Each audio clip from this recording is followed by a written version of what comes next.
करुण. कुवेतला नोकरीच्या निमित्तानं गेलो असताना अनेक आश्चर्यकारक घटना पाहायला मिळाल्या. त्यातच एक घटना इथे देत आहे. वाळवंटात खजूर व काही काटेरी झुडपं सोडली तर काहीच उगवत नाही. कुवेत हा देश इतर 12 अरबी राष्ट्रात सगळ्यांमध्ये श्रीमंत म्हणून गणला जातो. अमेरिकन डॉलर व पाऊंड स्टर्लिंगपेक्षाही जास्त किंमत कुवेत दिनारला आहे. आता ती अंदाजे 300 रुपये भारतीय रुपये एवढी आहे व गेली अनेक वर्ष कुवेत दिनार हे जगातील सगळ्यात महाग नाणं म्हणून टिकून आहे. अशा गर्भश्रीमंत देशाच्या राज्यकर्त्यांना अनेक वर्षापूर्वी असं वाटलं की इतर युरोपीय व अमेरिकन देशांप्रमाणे आपलाही देश हिरवळीने युक्त असावा. म्हणून मग त्यांनी सिलोन, बांगलादेश आणि आफ्रिकेतील काही देश यांच्याकडून हजारो टन सुपीक माती विकत घेऊन जहाजांनी कुवेतमध्ये आणली व 2 रस्त्यांमधील डिव्हायडर, राऊंडअबाउट, 3 रस्ते जिथे मिळतात तेथील मध्यभागी असलेला जमिनीचा त्रिकोणी तुकडा इकडे ती माती पसरवली व त्यावर रंगीबिरंगी फुलं असलेली शोभेची झाडं लावली. एवढं झाल्यावर खरं तर त्यांचं समाधान व्हायला हवं होतं, पण मग त्यांना वाटलं की हिरवळ आली पण त्यावर बागडणारे पक्षीही हवेत. मग त्यांनी एका नोव्हेंबर-डिसेंबरच्या दरम्यान, जेव्हा आखाती देशात हिवाळा असतो, तेव्हा पुन्हा गरीब आणि भुके कंकाल देशांकडून करोडो चिमण्या विकत घेऊन जहाजाने आणल्या व आकाशात सोडून दिल्या. त्यातील लाखो चिमण्या हिवाळा संपल्याबरोबर तिथला अतिकडक उन्हाळा सहन न झाल्यामुळे मरून गेला व त्यांची निर्जीव कलेवरं तिथल्या अत्यंत कमी आर्द्रता असलेल्या वातावरणात न कुजता कडक होऊन वाळवंटात मिसळून गेल्या. अनेकदा चालताना पायाला काहीतरी कडक लागलं, ओळखून पाहिलं तर उंदीर किंवा चिमणीचं कडक झालेलं मृत शरीर दिसत असे. 1990-91च्या आखाती युद्धाच्या दरम्यान तिथे असलेल्या एकाने आम्हाला सांगितलं होतं की युद्धात मारल्या गेलेल्या अनेकांची लाकडासारखी कडक झालेले व जराही न कुजलेली शरीरं नंतर 6 महिन्यांपर्यंत वाळवंटात सापडत होती. जिथे माणसांचीच ही स्थिती होती तिथे चिमण्यांकडे कोण पाहणार? आमचं ऑफिस पहिल्या मजल्यावर होतं. आमच्या ऑफिसच्या भल्या मोठ्या काचेच्या ॲल्युमिनियम स्लायडिंग विंडो होत्या. उन्हाळ्याच्या दिवसात बाहेरच्या प्रखर सूर्यप्रकाशाचा डोळ्यांना त्रास होऊ नये म्हणून त्यावर आतल्या बाजूने तपकिरी रंगाची 1 वे मिरर असलेली फिल्म लावली होती. बाहेरच्या बाजूने ती फिल्म आरशासारखं काम करत असल्याने बाहेरून आतलं काही दिसत नसे. तरी रस्त्यापलीकडच्या ऑफिसमधील तशाच खिडक्यावरून परावर्तित होणारे सूर्यकिरण डोळ्यांना सहन होत नसत म्हणून खिडकीच्या आत एक पडदाही लावला होता. तो सतत बंदच असे. एकदा सफाई कामगाराने तो पडदा साफ करण्यासाठी काढला तेव्हा लक्षात आलं की काचेच्या बाहेर बसलेल्या जेमतेम अर्धा इंच एवढ्या रुंदीच्या पट्टीवर दाटीवाटीने शेकडो चिमण्या बसल्या आहेत. त्यांना एवढ्या कमी जागेत बसता येत नसे, पण तरीही तोल सावरत, पंखाची फडफड करत त्या तिथे बसून राहत असत व आपलं शरीर आतल्या वातानुकूल वातावरणामुळे थंड झालेल्या खिडकीच्या काचेला चिकटवून ठेवत असत. एक चिमणी उडाली किंवा तिचा तोल गेला व तिने जागा सोडली की त्या जागेसाठी अनेक चिमण्यांमध्ये भांडण होत असे. आजूबाजूला इतर ठिकाणी बसलेल्या चिमण्या तिथे जागा मिळून टपूनच बसलेल्या असत. कधीकधी तापमान 52 डिग्रीपर्यंत जात असे. अशावेळी संध्याकाळी 5 वाजता ऑफिसमधून बाहेर पडून वातानुकूलित गाडीमध्ये जाऊन बसायला जो काही मिनिटभर वेळ लागत असे त्यानेही चेहरा व डोळे लालबुंद होत असत. अशा वातावरणात भर दुपारी त्या चिमण्या कशा जिवंत राहत असतील ते एक परमेश्वरच जाणे. एकदा खोलीवरून निघताना मी वाटीच्या आकाराचं एक प्लास्टिकच्या डबीचं झाकण घेतलं व सकाळी ऑफिसात गेल्या त्यात पाणी ओतून ते खिडकी उडून बाहेरच्या त्या इंचभर रुंदीच्या पट्टीवर ठेवण्याचा प्रयत्न केला, पण त्याच्या मोठ्या आकारामुळे ते राहू शकलं नाही. मग त्या पट्टीवर एल्फी इन्स्टंट गम लावून त्यावर ते झाकण 10-15 सेकंद धरून ठेवलं व गोंद सुकल्यावर त्यात पाणी टाकलं व खिडकी बंद केली. ज्या चिमणीचा त्या पट्टीवरून तोल जात असे ती पटकन उडून त्या झाकणावर बसून पाणी पित असे. माझं सतत तिथेच लक्ष जात होतं, त्यामुळे कामात दुर्लक्ष होत होतं. सकाळी 11च्या सुमारास पाहिलं तर पाणी सुकून गेलं होतं, म्हणून पुन्हा पाणी टाकलं. माझ्या त्या भूतदयेचा लवकरच ऑफिस सगळ्यांना सुकावा लागला, पण कोणीच मला विरोध केला नाही. पाणी दर 15-20 मिनिटांनी संपत असे किंवा सुकून जात असे. मला सारखं उठणं शक्य नव्हतं. पाणी भरण्यासाठी एखाद्याला फोन केला किंवा खूण केली तरी कामात लक्ष नाही म्हणून साहेब लोक चिडत असत. मग मी माझ्या संगणकाने नेटवर्क नेबरहूडचा वापर करून समोरच्याला मेसेज पाठवत असे. मग तो पाकिस्तानी माणूस उठून पाणी भरत असे. त्यालाही थोड्या वेळाने उठणं अशक्य झाल्यावर तो दुसऱ्याला मेसेज पाठवत असे व अशा रीतीनं दर अर्धा पाऊण तासाने कोणीतरी उठून पाणी भरत असे. पाणी संपून नवीन पाणी भरेपर्यंत जो वेळ राहत असे तेवढा वेळ त्या झाकणावर बसून चिमण्या केविलवाणे नजरेने खिडकीकडे पाहत असत. हे पाहिलं की प्रत्येकाचे डोळे ओलावत असतात. प्रत्येकजण कामात गरक आहे असं साहेबांना वाटत असलं तरी संगणकाच्या पडद्यावरची नजरही न उचलता आमचीही असली कामं चालत असत. पुढे पुढे अशी अडचण येऊ लागली की पाणी टाकण्यासाठी जी प्रचंड मोठी खिडकी इंचभर उघडली की आतली बरीच थंड हवा बाहेर जात असे व खोलीचं तापमान वाढवून त्याची सूचना एअर कंडिशनची व्यवस्था पाहण्याला मिळत असे व तो तपासणी करण्यासाठी येत असे. सुरुवातीला काहीतरी पातूर कारण सांगून आम्ही त्याला वाटेल लावला, पण नंतर त्याला संशय येऊ लागला. कारण आमच्याप्रमाणे इतरही खोल्यामध्ये माणसं व भरपूर संगणक प्रिंटर असतात. तिथे जराही तापमान कमी झाल्यास तिथली माणसं लगेच त्याच्याकडे तक्रार करत असतात. पण इथे आमच्या ऑफिसात तर त्याहून जास्त तापमान वाढूनही आम्ही तक्रार करत नाही. त्यांनी खोदून विचारल्यावर आम्ही त्याला खरा प्रकार सांगितला. तेव्हा त्याने आमच्या खोलीला जास्त थंड हवा मिळण्याची व्यवस्था केली व टेम्परेचर सेन्सॉरची क्षमताही कमी केली. 2 खिडक्या जिथे एकमेकांना टेकत असत तिथे काळ्या रंगाचं गास्केट होतं. एकदा जेवणाच्या वेळात मी त्या रबर नखाने खरवडून इंचभर उंचीची एक फट निर्माण केली.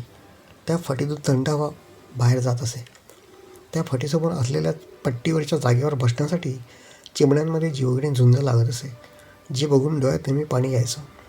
कारण खिडकीला चिकटून बसल्यानंतरही अनेक कमकुवत चिमण्या मेल्या होत्या. त्यामुळे त्या फटीसमोर बसतील त्यांचा जीव वाचेल हे त्या सगळ्या चिमण्यांना कळलं होतं. उष्णतेने मरण्यापेक्षा जेव्हा त्या जीवघेण्या झुंजीत जास्त चिमण्या मरू लागल्या तेव्हा मी ती फट बुजवून टाकली. रोज सकाळी 3-4 चिमण्या मरून मातीत पडलेल्या दिसायच्या, पण शनिवारी मात्र 7 चिमण्याही दिसायच्या. कारण शुक्रवारी आम्हाला रजा असायची. त्यामुळे ऑफिसची एअर कंडिशनर व्यवस्थाही बंद असे व झाकणात पाणी टाकायला कोणी नसे. त्यामुळे दर शनिवारी सकाळी त्या पिवळ्या रंगाच्या वैराण नापीक कोरड्या वाळूत मरून पडलेल्या व ती कधी काळी हिरव्यागार वनात बागडलेल्या त्या चिमण्या पाहिल्या की डोळे हमखास ओले होत असत. एकदा एक कुपोषण झालेला बारीक अंगाकाठी असलेला चिमणा खिडकीच्या मी नुकत्याच बुजवलेल्या फटीसमोर सगळ्यांच्या आधी येऊन बसला. तो नेमका तिथेच का बसला हे मी निरखून पाहिलं तेव्हा मला कळलं की मी ती फट नीटपणे बुजवू शकलो नव्हतो व त्यातून अगदी थोडी का होईना पण थंड हवा बाहेर जात होती व त्यामुळेच तो तिथे बसला होता. तो खूप अशक्त असल्याने त्याचे डोळे शरीराच्या मानाने मोठे दिसत होते. त्यामुळेच तो खूप करुण दिसत असे.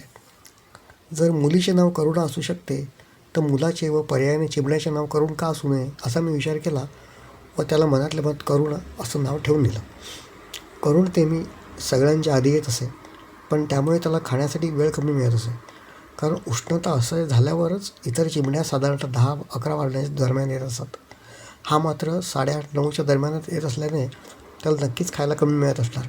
येऊन बसल्यावर मी त्याला खिडकीच्या आतल्या बाजूने टिचक्या मारवून पळवून लावण्याचा प्रयत्न करत असे, पण बाहेरच्या बाजूने आरसा असल्याने मी त्याला दिसत नसे व तिथून तो ढिम्म हलत नसे. मी त्याचं बारसं केलं आहे हे मी कोणाला सांगितलं नाही, पण तो अशक्त चिमणा मात्र सगळ्यांना दाखवून ठेवला. सगळ्यांनाच त्याची काळजी वाटू लागली. तो तिथून उठावा म्हणून अंगाने मजबूत असलेले अनेक चिमणे त्याच्यावर चोची म्हणून त्याला जीव नकोसा करीत असत. त्याच्या अंगावरून त्याच्या शत्रूंनी उपटलेली पिसं बाहेरच्या कडक उन्हात उडताना पाहिली की सगळ्या जगाचाच मला राग येत असे. जवळ जाऊन पाहिलं तर त्याच्या मानेवरची पिसं उपटली गेल्याने त्याची लालसर झालेली कातडी दिसत असे. हा प्रकार रोज होत राहिला. कारण हळूहळू लूत लागलेल्या कुत्र्यासारखा करून दिसू लागला. पिसा गेल्यामुळे तो आणखीनच बारीक दिसू लागला.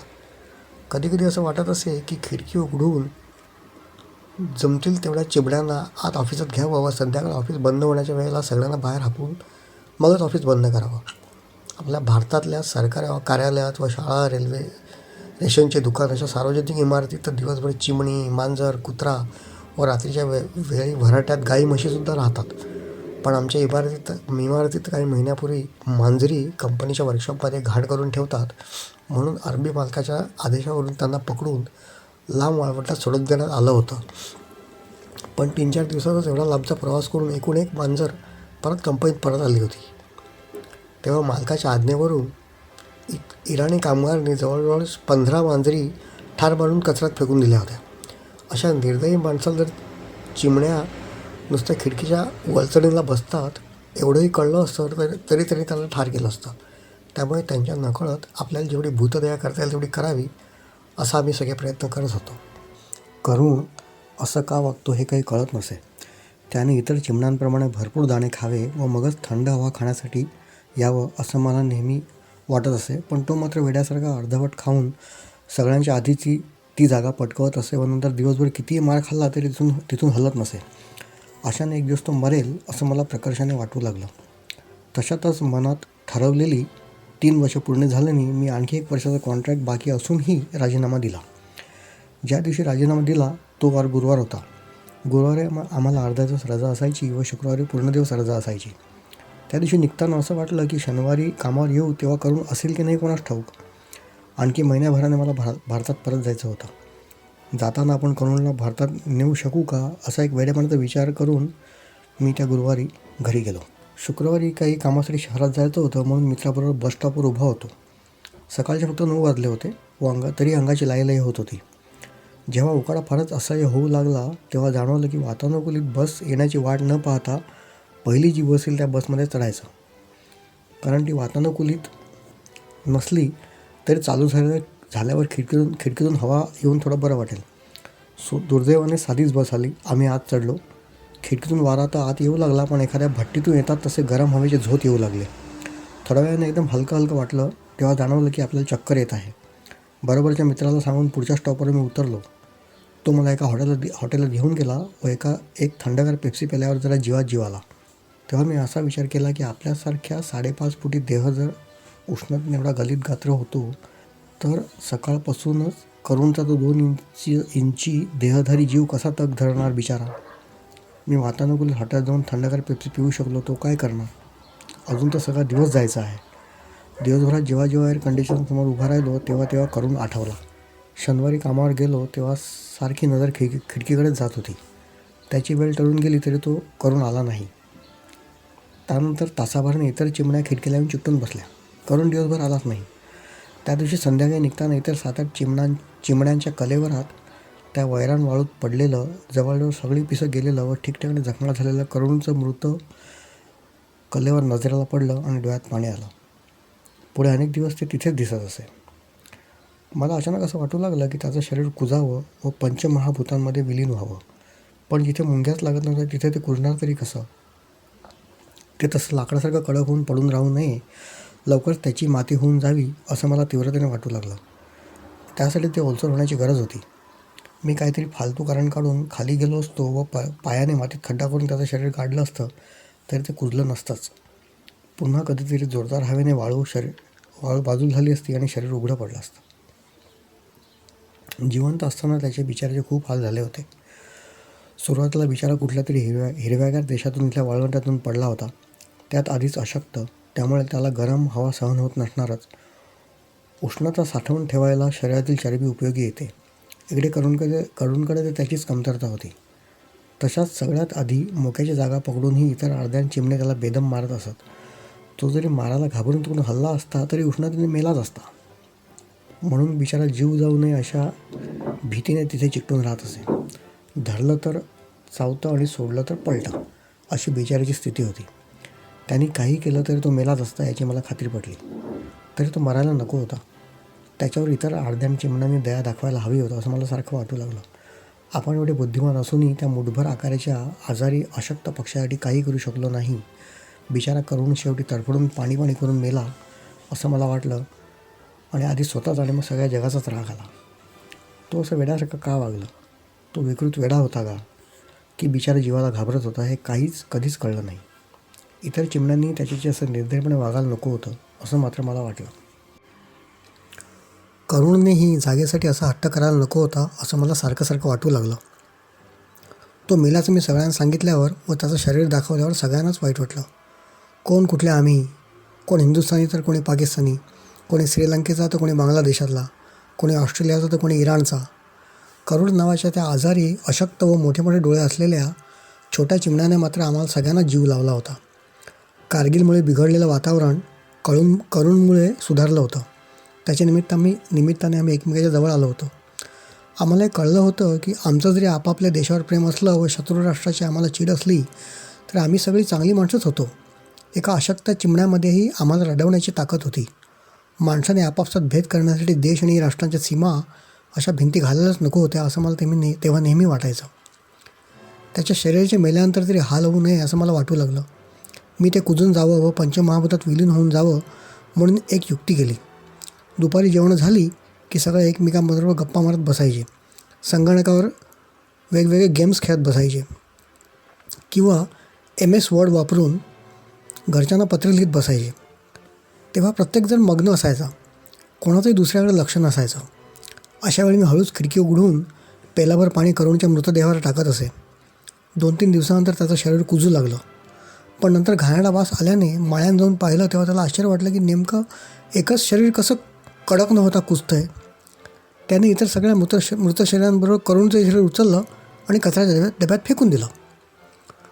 पण ते जिथून उचललं होतं तिथे त्याच्या ओलसर पिसांचे काही अवशेष राहिले होते. त्यामुळे त्या पिवळट वाळवंटात एक वेगळ्याच रंगाचा डाग पडला होता. मी कुवेत सोडेपर्यंत त्या डागाकडे रोज पाहत असे. हळूहळू तो डाग फिकट पडत गेला व शेवटच्या दिवशी कामावर गेलो तेव्हा तो डाग पूर्णपणे नाहीसा झाला होता. भविष्यात कदाचित देशादेशांवर युद्ध होतील, माणसं माणसांच्या जीवावर उठतील, पण कुवेतच्या त्या ऑफिसात काम केलेल्या आम्ही मात्र करुण नावाच्या त्या आजारी, हट्टी, अशक्त, मोठे मोठे डोळे असलेल्या, काही काळ आमच्या सगळ्यांकडून पाणी प्यालेल्या, जीव वाचवण्याच्या हट्टापायीच जीव गमावून बसलेल्या व मेल्यानंतरही ज्याच्या शरीराचे हाल संपले नाहीत अशा चिमण्याला आम्ही कधीच विसरू शकणार नाही. तिथे त्या आखाड्यातल्या वाळवंटात गवत मिळत नसल्याने तो कधीही घर करू शकला नाही, पण आमच्या मनात त्याने जे घर निर्माण केलं आहे ते मात्र कधीही ढासळणारं नाही.